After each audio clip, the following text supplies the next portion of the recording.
Well,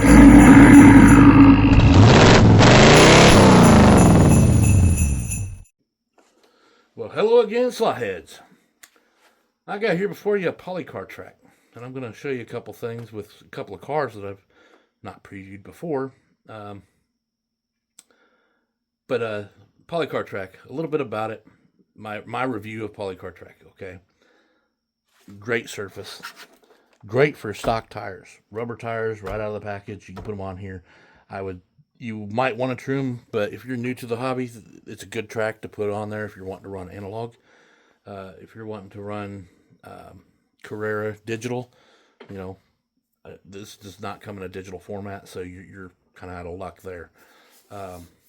Now, it depends on, like I said, if you want to run analog, this is a perfect track for an analog track. It's got a few things that are a little buggy about it, and I'm not trying to persuade you to not buy it, because obviously I bought one. Like I said, great surface. They've got extra track pieces to go along so you got curves and stuff for your inside curves. You got it for outside. Obviously I don't have all of them. I've got a few on the outside right now because I'm trying to catch it off the curve. And then I got some insides because when the car comes around, sometimes it will tend to, if I can get it to go back in the track, I'll start that way. I don't know if you can see that real well, but it'll ride on the inside, not that much obviously, but it'll come across and it rides on the inside, so I like to have those for the curves. At least on the radius ones, which is all I have right now. It has several different things you can do to it. I've put a little flower bedding thing around here for a rail so that, my car doesn't throw off the other end of the table over there. Like I said, I just set this up for tonight. I'll probably run it for a couple days, but then I'll be taking it back down. It's got something else coming up in the future that I'm going to be using it for. More details later. I got radius 1 curves. The straights are pretty standard. I didn't measure these, but what, I could do that while I'm sitting right here if I can find my measuring tape. But let's give you an idea what that surface looks like. I can see my fingerprints and everything on it too. Now these are dusty because they've been sitting, but you can see the texture in there. Very, very grippy. So you don't really need silicone or polyurethane tires on this. And since I got this here, we'll kind of do a little demonstration of some things here. Again, this will show you how dusty some of this track is. So let's start here. This is a couple corners. I'll show you how they interlock. Again, pretty self-explanatory. You can kind of see how it works. Any standard thing there. Now, what I do like about these, and I hate about them at the same time, where they join at, when you come across here, you will see that you have these 2 pivot points here, and you get these little clips here that will slide right into those bad boys, making it flush. So you have one there, and then you go to the inside. Let me see if I can get that on the picture right. You got one on the inside. And there's a reason they go flush. It's kind of nice. That makes it nice, because if you want to put a border around it or anything like that. So, now, this track ain't coming apart. I'm telling you. Not unless you want to be Muscle Man, the Hulk or something. In this particular case. So, now this is smooth. And I told you want to put some of these borders on the inside. They just snap into place. But if you look at it, that's where that piece is I just put in there. And it snaps right into place over the top of it. Now there's no issues whatsoever. So again, you could do this again. You're going to... So see how it fills in that corner? That's just one piece. So it's 2 pieces of this for 1 piece of the R1 corner. So make sure you get the right thing if you order it. Another idea, I had ordered some more track, and a guy sent me some stuff with it when I ordered it. And I'll show you what that is. I didn't know what it was till today. So let's say you take your 1 piece of straight. This is a 2-lane track. I think at this point, I know you can order them in a 4-lane track. I think they can go up to 8 lanes. So what happens here is, okay, so now you got to put your straightaways together. these little clips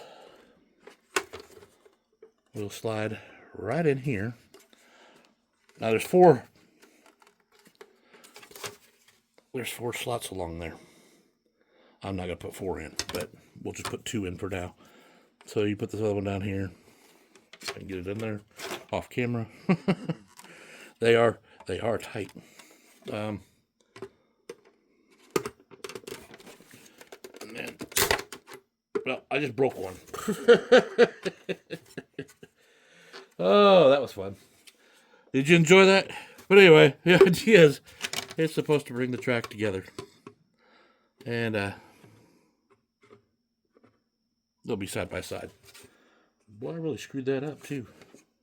It's because I was probably doing it with my hands up in the air like this, trying to put it together, so it flexed it. But you get the idea. I'll have to pull those out later. So I'll thank myself later for doing that when I have to pull them out. And I'll be like, or I go to put it together somewhere else and I go, why am I having problems with this sword? Oh, again, there it is, my fault. Pretty good track. Now, I will give you a couple of key things, and I'm going to work on this. I got to talk to somebody who knows a little more about putting hook and controller systems up to a track. Carrera, I've never had really an issue. This is a wired plunger type. You know, it's got this little lock button, actually. If you push it down and hold it, it will actually hold your car in place until you let off of it. If you're racing, you don't want to do that. A lot of people will say that's a boost button. It's not. All it is you're maxing out your car. Can you hear it click off? So, when you put your car on,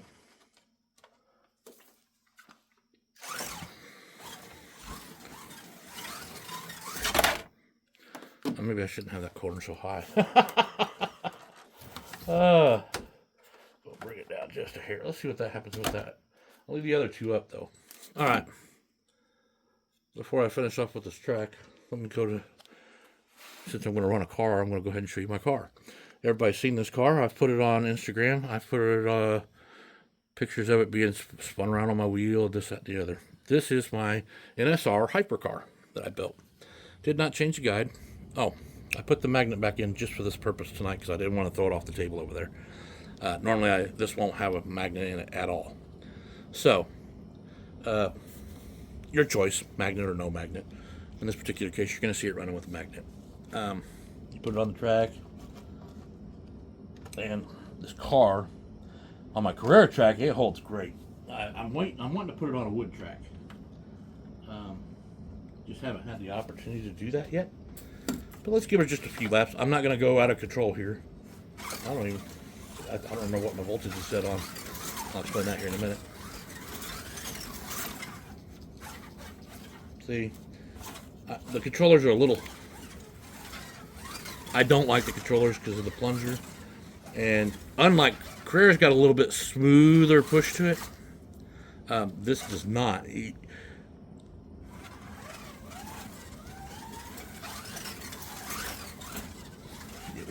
It's either going or it's slowing way down, and then when you try to edge it up just a little bit, the controller will actually drop. It'll like jump on you, and then the car takes off like a bullet.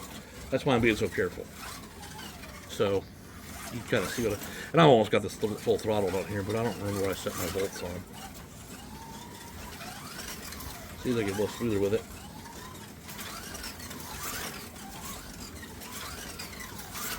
Not enough room to really get going full force for an NSR car, but you get the idea.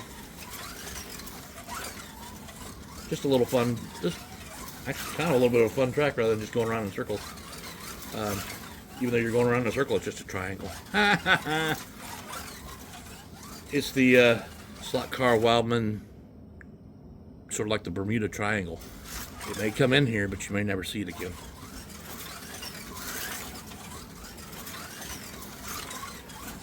Now, I'm never going to tell you I'm a top performer with cars. If any of you have watched my channel for a long period of time, I complete tracks over and over and over again. I get about 80% there. I tear them down and start building over again. Not because I want to. I just always feel like I can make improvements. So,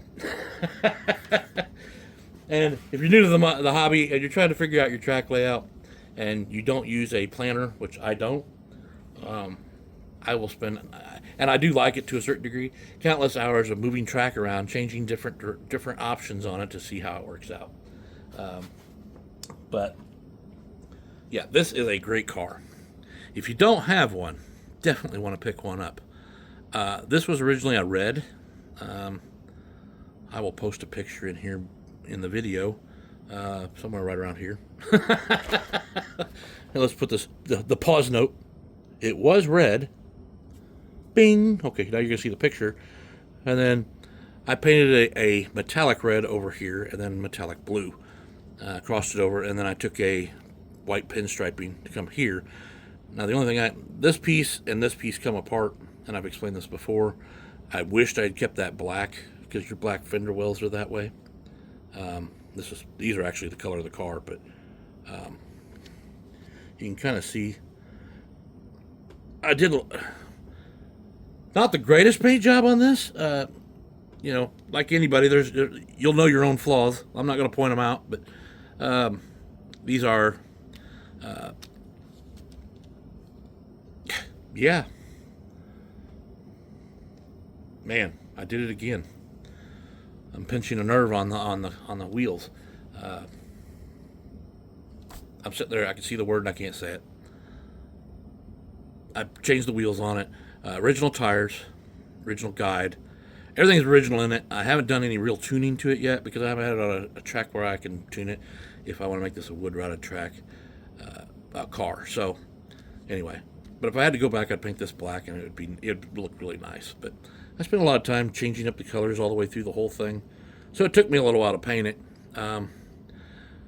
Stickers, I ended up having to create my own. They're not exactly what I wanted, but you know what? Actually, the stickers are exactly what I wanted. The way I had to put them on here was not. But I put the Tamiya paints over here. And you got the Advant, which is the same as on the front of the car. 23 just happens to be a number that is associated with me because my birthday's on the 23rd of February. And so I just kind of, I like to associate a lot of my cars with certain numbers from, you know, my life, I guess. You know, so it has some kind of a memory to it. Now, here's what I was going to bring up. Let's start with power supply. Power supply. You know, it's made overseas. It's got an adapter for it. So if you buy it, it's going to come with the American adapter or your overseas adapter. And if there's any other kind, I know there is, go get something else. You know, I'm sure it'll come with the adapter in that area. Now, if you can see this, and I can't see it very well, let's see if I can bring it in closer. Right now I got it set to 10.5 volts. But you got all these voltage, so you can run it down just by clicking it with a screwdriver. You can turn it and keep the voltage down so you're not going overboard with, if you got kids running on it, you know, you lower it down to 5 or 6 volts and get it a little closer there. 5 or 6 volts, and you probably won't have a real problem with kids running off the track. Power supply is not bad. I don't like the fact that it's so long that when you go to plug it into something, you know, it's sticking way out there. I usually have to find something I can put in here, a piece of foam or something to bridge the gap so it has a little bit of a hold so you're not constantly pulling out of the plug this way. Let me bring it back out so you can kind of see what I'm talking about. So if it's plugged in, you're not taking all this weight and pulling it out of the plug. That's the only design flaw I see with this. It'd been nice if they just made standard ones, like, you know, each one had its own standard setup here, or just some kind of a different adapter system. Overall, it works. It does have a USB port in the bottom if you want to charge your phone. I don't know what you'd use it for. Maybe something for your track layout. But so when you plug it in, if I can get it back in over here.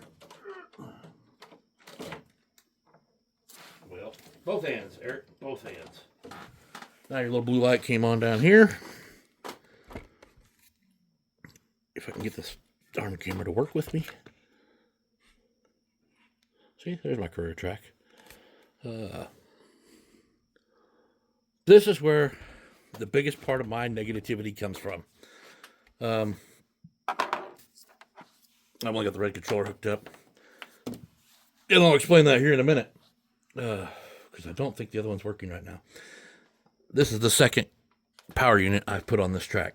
I had to buy another one because the other one just shorted out. You can actually do it. I can do it right here while see what I mean? Don't do that while you're plugging the car in and out. But you know, what happens is it causes a little short on it, and your car will take off, and before you know it, it's Superman rams into the wall, thinking it is Superman and can go through it, and it can't. Then on the other one, see, I just did it again. I told you not to do it, and I did it anyway.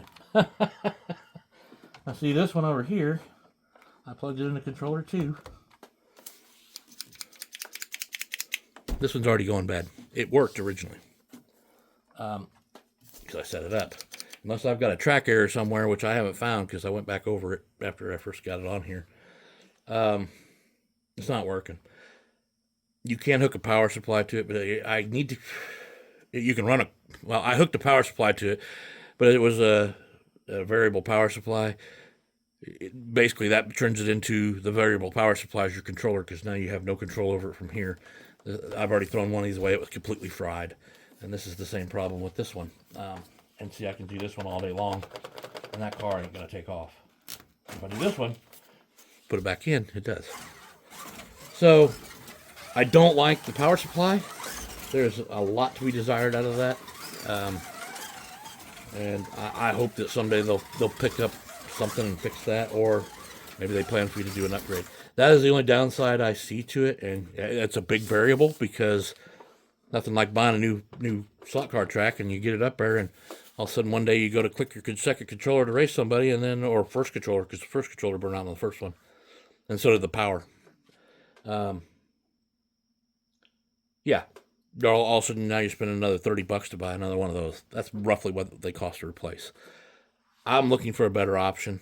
I really haven't brought it up with anybody, but I would like to get where I can hook up a controller to the side of my table eventually. On the table I'm going to put it on, and a 3-prong controller.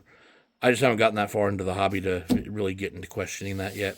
I would like to do it to my Carrera track too. I use a True Speed controller right now that's wired straight into the power supply over here, and I have 6 of the wireless controllers. Again, plunger type. These are better than those. Yeah. And that does me just fine for my Carrera track, because I really don't have a lot of people that come over and race. My kids aren't really that into it, and this, that, and the other. But if you're wanting to invest in something, that would be something to research before you go buy a polycar track. Other than that, the build on it itself is great. Your track is very obviously it's not on this one because it was brittle, right? It's got a lot of flex, but not too much flex. I mean, you're not breaking this thing. I see it got a piece right there that's kind of bent. I know it's something I did. It's probably when I was doing that, freaking putting the pieces together. Like I said, I'll have to pull all those out. But all in all, that's about it, guys. I was going to show Daryl Rogers' Elva that he sent me, and it's mine. And yeah, his head was off to the side too at one time. Except it was like this, where he was passing everybody. Or, if you turn it the other way, it's where everybody's passing him. Problem is, this has got urethane tires on it. Or, no, I'm sorry, these are silicones. Super tires. I don't really want to ruin them on this track with that grip. So, I put it on there once, and, of course, no magnet in this one. Yeah. I didn't like the way it ran, so I took it off immediately. And I'm running that one because I'll eventually change out the NSR tires, even though NSR tires are amazing. But hopefully this gives you a little more understanding of the polycar track. And hopefully it shows off my car just a little bit more. Like I said, I got the magnet in it, so it's running a little smoother than the others. But I run magnets or non-magnets, depending on what I want to do. Oops, a little fast there. But then again, it's probably because it's already picked up all that dirt. See, and that's another thing. I was talking to somebody the other day. Matter of fact, I know who I was talking to. I was talking to Joe Carrera, if you guys follow his channel at all, and we were talking about static and stuff like that on your track. There's got to be a way. See, I use foam board here, but it collects static. I mean, I can sit here and rub on it and put a balloon to it. It's gonna get static. There's got to be a way for us to be able to ground these things, where because your track will pick up that static electricity and dust just collects to it. You can wipe it down all day long, and if it's got static of any kind, it's gonna anything you got off of it and goes up in the air is gonna go right. It's gonna attract itself right back to the track. So I'm looking into that, and I will get you the answer for that eventually here. It is written down. I will be trying to figure that solution out. I want to talk to an electrician for one. I got a few buddies from the trades back in the day. And one of the other channels probably already has an answer for that. I just haven't asked them. So that's my bad. Anyway, I hope you enjoyed this little video. I kind of kept it simple. I just wanted to drive a car around the track for a little while. That's all I really wanted to do. And I thought, why not just go ahead and show you guys this polycar track since I'm setting it up. Obviously I got bigger in plans because I got more track than I have sitting here. You know, I'm gonna get better curves. That thing has a nice little scream on there, doesn't it? Oh, you guys can't even see it, can you? That's not very nice, is it? So, on that note, I hope you guys enjoyed it, and join me again when I probably bring up something a little more simple. I'm going to be doing a live again soon. It probably will not be this weekend. I have a funeral to go to for my sister-in-law, so that's probably not going to happen this weekend, but I will get back with you guys very soon. I got a lot of things coming up. I've been working on a lot of things. Part of it's sitting right here. This is all going to be painted, and I've decided to go with white. If you guys watched my last live, I was questioning that. It's a white with a blue tint to it, and the reason I got it is Walmart sells it in the can already ready made. That tells me that if I paint this, and because I'm a smoker, it was what I was worried about, if it yellows over time, it won't be hard to go get the exact same paint and put it back over the top. So that's why I'm doing it that way. There'll still be grassy knolls and stuff in it, but you'll see as I go. I will bring you along.